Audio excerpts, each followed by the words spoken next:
Hello बच्चों, तो आज की इस वीडियो में हम लोग बात करने वाले हैं क्लास 9 का पहला चैप्टर, जिसका नाम है संख्या पद्धति। जैसा कि आप सभी स्क्रीन पर भी देख सकते हैं।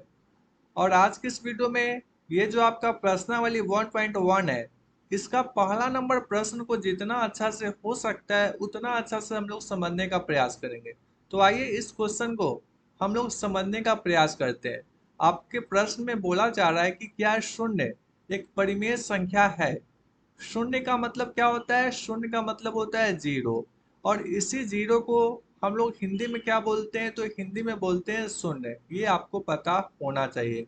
क्या इसे आप p/q के रूप में लिख सकते हैं, जहां p और q पूर्णांक है और q does not equal to zero है? ये आपको बताना है। सबसे पहले आपको पता होना चाहिए कि जीरो कैसी संख्या है। तो जीरो आपका परिमेय संख्या है। कैसे परिमेय संख्या है, इस बात को अभी हम प्रूव करेंगे। सबसे पहले आपको पता होना चाहिए कि जीरो कैसी संख्या है। तो जीरो परिमेय संख्या है। क्या इस जीरो को हम 0/2 लिख सकते हैं? बिल्कुल लिख सकते हैं, क्योंकि 0/2 का वैल्यू कितना होता है? तो जीरो ही होता है। 0/5 का वैल्यू कितना होता है? तो जीरो ही होता है। ये आपको पता होना चाहिए पहले। और जीरो को हम लोग क्या मान लेंगे? जीरो को मान लेंगे पी। और दो को क्या मान लेंगे? दो को मान लेंगे क्यू। अब देखिए आप सभी, यहाँ पर पी और क्यू पूर्णांक है या नहीं, यानी बटा में है या नहीं? बिल्कुल है, क्योंकि हम यहाँ पे लिख सकते हैं p/q। और p का वैल्यू कितना है? तो जीरो है। और q का वैल्यू कितना है? तो दो है। यहाँ से हम इस बात का पता लगा सकते हैं। इसके लिए एक और शर्त होता है कि q कभी भी जीरो के बराबर नहीं होना चाहिए। यहाँ पे देखिए आप सभी, यहाँ पर क्या बोला गया है कि Q जीरो के बराबर नहीं होना चाहिए, यानी Q does not equal to zero. Q कभी भी जीरो के बराबर नहीं होना चाहिए। अब आप सभी Q के जगह पे देखिए, Q के जगह पे कितना है?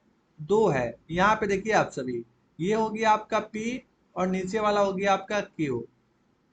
क्या Q के जगह पे जीरो है? बिल्कुल नहीं। आपको ऊपर नहीं देखना है, आपको नीचे देखना है।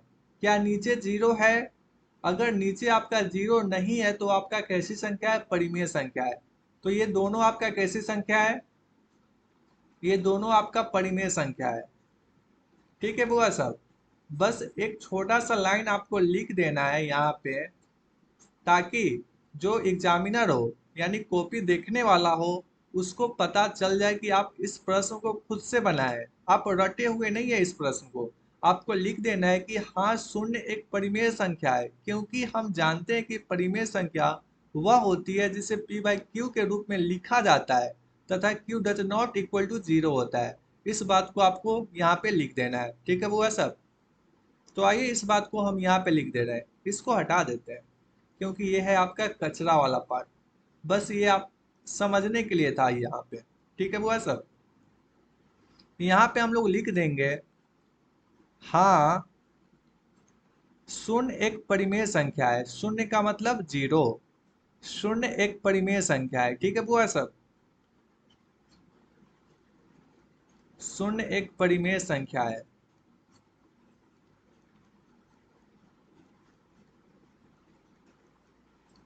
क्योंकि क्योंकि हम जानते हैं कि क्योंकि हम जानते हैं कि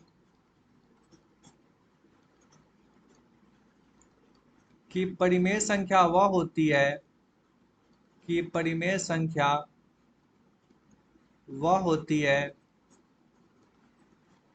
वह होती है जिसे हम p/q के रूप में लिख सकते हैं। p/q के रूप में लिख सकते हैं। तथा q does not equal to zero तथा q does not equal to zero हो, तो उसे हम परिमेय संख्या कहते हैं। बस इतना पर ही छोड़ देंगे तो भी कोई दिक्कत नहीं है। हो, अतः एक लाइन और लिख देंगे, अतः शून्य एक परिमेय संख्या है। अतः शून्य एक परिमेय संख्या है। शून्य एक परिमेय संख्या है। बस इतना आप अगर इस प्रश्न में लिख देते हैं तो कॉपी चेक करने वाला जो आपका एग्जामिनर होगा वो पूरा नंबर देकर ही जाएगा। ठीक है बुआ साहब। और जैसे में लिखना चाहे तो भी आप लिख सकते हैं। यहाँ पे देखिए आपसे भी जैसे में लिख सकते हैं 0/2, 0/5, 0/3 इत्यादि भी आप लिख सकते हैं यहाँ पर, क्योंकि इसका कोई लिमिट नहीं है। जितना मन आप उतना लिख सकते हैं। अगर वीडियो आप सभी को अच्छा लगा होगा तो इस वीडियो को सबसे पहले आप लोग कीजिए लाइक, और इस वीडियो को जितना हो सकता है उतना अपने सभी दोस्तों को शेयर कीजिए। अगर आप लोग मेरे इस चैनल पे नए हैं तो इस चैनल को सब्सक्राइब भी कर लीजिए। तो मिलते हैं हम लोग एक और नए वीडियो के माध्यम से। तब तक के लिए बाय बाय, टाटा, जय हिंद, जय भारत।